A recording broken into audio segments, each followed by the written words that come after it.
আসসালামু আলাইকুম। নীলা লাইফস্টাইল যে যেখান থেকে দেখছেন আশা করছি সবাই ভালো আছেন। আলহামদুলিল্লাহ আমরাও ভালো আছি। আমি নীলা ইতালি থেকে বলছি। প্রতিদিনের মতন আজকে একটা নতুন ভিডিও নিয়ে হাজির হয়ে গিয়েছি। আর আজকের ভিডিওটাও আমি সকাল থেকেই শুরু করেছি। এই যে ছেলেকে নিয়ে বাইরে গিয়েছিলাম, তারপরে আসলাম, আসার পরে এখন গাছে পানি দিবে। তো আরও সকালেই দেওয়া উচিত, তো দিতে পারিনি। যাই হোক, এই যে এখন দিয়ে দিচ্ছি পানি, মরিচ গাছও দিব। আর সাথে কিন্তু লাউ গাছগুলো তো আছেই। মাশাল্লাহ দেখেন পাতা ছাড়ছে, আর এগুলো হচ্ছে সব তরমুজ গাছের বিচি থেকে দেখেন গাছ উঠছে। তো উঠে উঠে আর কি না উঠালেও তো একটা বিপদ, কারণ একবারে এই গাছগুলো তো একেবারে দলা পাকায় আছে, আবার ওগুলো তো হইলে আরও দলা পাকায় যাবে, সেজন্য একটু উঠাইয়া আর কি ফ্রেশ করে রাখছে। আর এগুলো উঠাইতে পারবো কিনা আমি জানি না, না একসাথে এখানে বড় হবে। আর কালকে আমি চেষ্টা করব গাছগুলো আলাদা করার জন্য।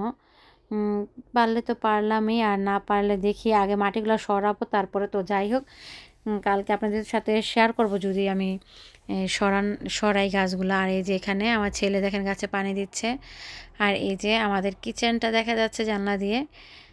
তো আলহামদুলিল্লাহ আজকের পরিবেশটা কিন্তু খুবই সুন্দর। আমার ছেলে দেখেন কি সুন্দর গাছে পানি দিচ্ছে। মাশাআল্লাহ আলহামদুলিল্লাহ বলবেন সবাই আমার ছেলেকে দেখে।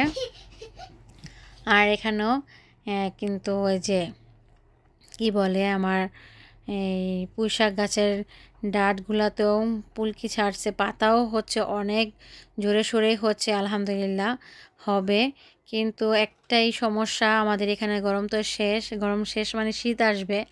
আর শীত আসলেই তো এখানে শুরু হয়ে যাবে বরফ পড়ার তাণ্ডব, আর ঠান্ডায় তো গাছ মারাই যায়। তো শেষ মুহূর্তে গাছগুলো লাগিয়েছি, এবার তো খারাপও লাগছিল। তো কী আর করবো, গাছে পানি দিয়ে চলে আসলাম। আসার পরে যে এখানে গোস্তগুলা নামিয়ে নিচ্ছি, অনেক গোস্তই নামানো হয়েছে, তো এটার মধ্যে জায়গা হচ্ছিল না। পরে ধুয়ে পরিষ্কার করে বড় পাত্রে নিয়ে পরিষ্কার করে ধুয়ে রান্না বসিয়ে দিয়েছি অলরেডি। আমি এখানে বড় একটা পাতিলার মধ্যে, যাতে করে চুলাটা নষ্ট না হয়, না ছিটে, সেজন্যই। তো এখানে কিন্তু কষাতে দিয়ে দিয়েছি, এখনও হয়নি। তো কষানোর পরে পানি দিয়ে সম্পূর্ণ করে নিব। আর এখানে মুগ ডাল দিয়েছি, অল্প পরিমাণের খিচুড়ি রান্না করব, সেজন্যে এখানে অল্প মুগ ডাল দিয়েছি। আর এখানে দেখতে পাচ্ছেন মুসুরি ডালও দিয়েছি। আর এই যে এই চালগুলো এত মোটা আর এত বড় বড়, কি বলবো, অনেক বড় হয় আর ফুলে অনেক। তো রান্নার সময় দেখতে পারবেন। আমি এখানে জোগাড়পাতি করে নিচ্ছি। এখানে চাল নিয়েছি, চালে ডালে আধা পট হবে। আর এখানে আমার জিরা শেষ হয়ে গিয়েছিল, আমি জিরাটা ভেজে তো কিছু মশলাও বাটবো খিচুড়িতে দেওয়ার জন্য, তো পাটাটা ভিজে যাবে, এই জন্য আগেই এক পাটা জিরা ভেজে তারপরে আমি মনে করেন যে বেটে নিচ্ছি। কারণ আমার জিরা আমি শেষ হয়ে গেলে আর কি অনেকদিন পর পর একটু বেশি করে বেটে নেই, যাতে করে আবার কিছুদিন না বাটলেও হয়। তো যাই হোক, সব সময় বাটাবাটি পেরেশানি আর ঝামেলা লাগে। তো এখানে আমি খিচুড়িটা বসিয়ে দিয়েছি। আর এখানে কিন্তু আমি একটু জয়ফল জয়িত্রী বাটছিলাম, কারণ আমাদের বাসায় দারচিনি নেই, মানে এমনি সব মশলা আছে, এলাচি, তারপরে যা যা থাকা দরকার সবই আছে আলহামদুলিল্লাহ, কিন্তু ওইটা নাই। তো ভাবলাম একটু জয়ফল আর জয়িত্রী দেই, তাহলে এটা পূরণ হয়ে যাবে। আর জয়ফলটাও দেখলাম শেষ, তারপরে বড় এলাচ দিলাম, ছোট এলাচ, আর হচ্ছে কি বলে জয়িত্রী, এগুলো বেটে নিচ্ছি আর কি। খিচুড়িটা কষিয়ে তারপরে যে এখানে করে দিলাম, পানিটা দিয়ে দিলাম। তেমন পানিও দিব না, একদম সামান্য কিন্তু খিচুড়ি। দেখেন পানিও খুব কমই দিয়েছি। এটা বলক আসলে আস্তে আস্তে আর কি খিচুড়িটা কমপ্লিট করে নিব রান্নাটা আর কি। কারণ হচ্ছে এই চালটা না দেখা যাচ্ছে হচ্ছে না, ফুটছে না, ভিতরে সাদা মাইস থেকে যাচ্ছে, তারপরে আবার পানি বেশি দিলে না গলে যায়, একবার বসে পড়ে একদম গলে যায়, কেমন জানি হয়ে যায়। তো এটা অল্প পানি দিয়ে রান্না করলে ভালো হয়। আর এই যে মশলাটা আমি এই মুহূর্তে দিয়ে দিলাম, কারণ গরম মশলাটা কিন্তু একটু পরেও অনেকে দেখিয়ে অ্যাড করে, আমি সবসময় কষানোর মধ্যেই দিই। তো আজকে আমি একটু অন্যভাবে দেওয়ার চেষ্টা করলাম, দেখি যে কি হয়, এভাবে দিলে কেমন হয়। অনেকে কি দেখি যে তরকারির মধ্যে যে পরে এরকমভাবে দেয়। তো মোবাইলের যুগ, বুঝতেই পারছেন, এক একজনের রান্না এক এক রকম, আর এক এক রকম রান্না দেখি আর ট্রাই করি। কি আর করব, আমার কাজই এটা।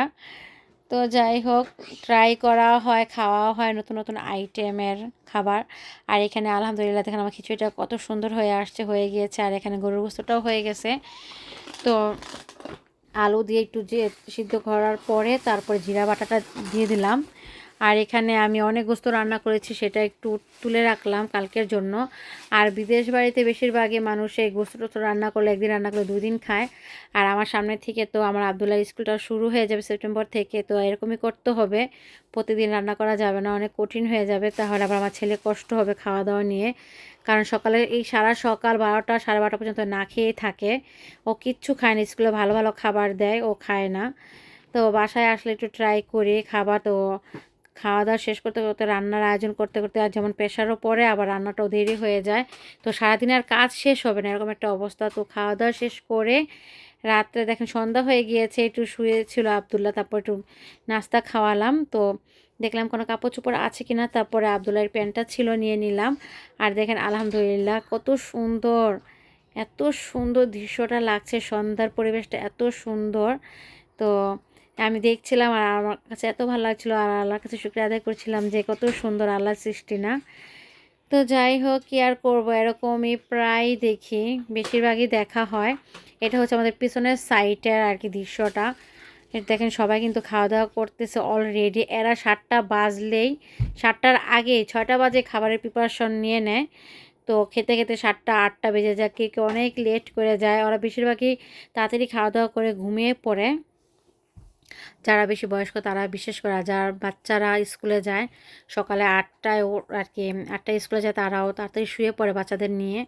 তো দেখেন অনেক সুন্দর লাগছিল, তো ভাবলাম আপনাদের সাথে একটু শেয়ার করি। আর এই যে সন্ধ্যার মুহূর্তটা যদি শেয়ার না করি বলেন ভালো লাগবে? যেহেতু শেয়ার করি সব কিছু, আর শেয়ার করতেই হবে। তো কি আর করার, এই তো সবাই আমাদের জন্য দোয়া করবেন, আমাদের ভিডিওর পাশে থেকে যাবেন। ভিডিওটা কেমন লাগলো জানাবেন। আজকে ভিডিও এই পর্যন্তই, আল্লাহ হাফেজ।